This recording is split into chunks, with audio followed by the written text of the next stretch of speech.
இன்னைக்கு நம்ம வீடியோவில் கடுகு சட்னி எப்படி பண்ணலான்னு பார்க்கலாம். இது இட்லி தோசைக்கு சாதத்துக்கு சூப்பரான சைட் டிஷ்ஷாக இருக்கும். அதுக்கு தேவையான பொருட்கள் என்னென்னா, நான் 3 டேபிள் ஸ்பூன் கடுகு எடுத்திருக்கேன், 1 டேபிள் ஸ்பூன் வெள்ளை உளுத்தம்பருப்பு, 4 டேபிள் ஸ்பூன் அளவுக்கு தேங்காய் துருவுனது, 7 வரமிளகாய், ஒரு சின்ன துண்டு புளி, 10-12 பூண்டு பல் எடுத்திருக்கேன், கொஞ்சமாக கருவேப்பிலை, தாளிப்புக்கு 1/2 டீஸ்பூன் கடுகு, கொஞ்சமாக கருவேப்பிலை, உப்பு தேவையான அளவு, எண்ணெய் தேவையான அளவு. இப்போ எப்படி செய்யலான்னு பார்க்கலாம். இப்போ ஒரு பேன் எடுத்திருக்கேன். இப்போ பேன் சூடாயிடுச்சு. இதில் கடுகு சேர்த்துக்கிறேன்.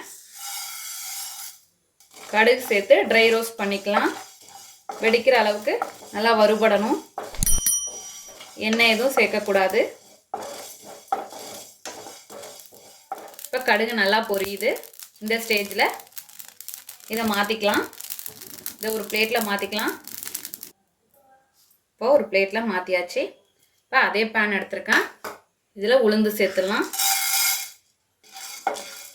இந்த உளுந்து வந்து கோல்டன் ப்ரௌன் வரணும்.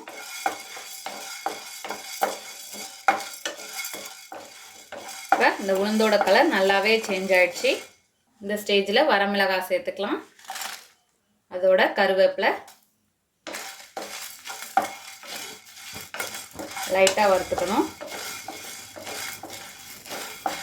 இப்போ இதையும் அதே பிளேட்டில் ட்ரான்ஸ்ஃபர் பண்ணிக்கலாம். இப்போது ட்ரான்ஸ்ஃபர் பண்ணியாச்சு. இப்போ அதே பேன் இருக்கட்டும். அதில் பூண்டு பல்,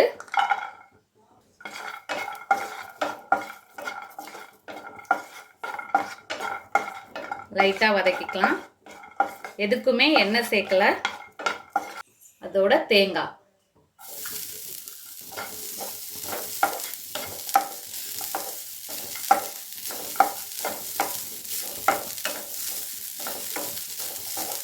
தேங்காயும் சேர்த்து லைட்டாக வறுத்துக்கணும்.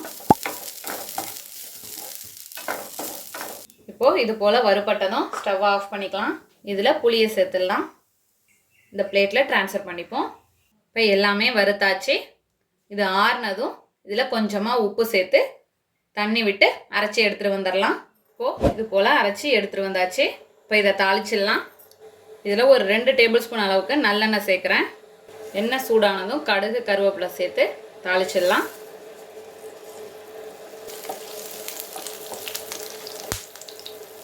இப்போ கடுகு பொரிஞ்சிருச்சு. கடுகு பொரிஞ்சதும் நம்ம அரைச்சி வச்சுருக்க சட்னியை இதில் சேர்த்துடலாம்.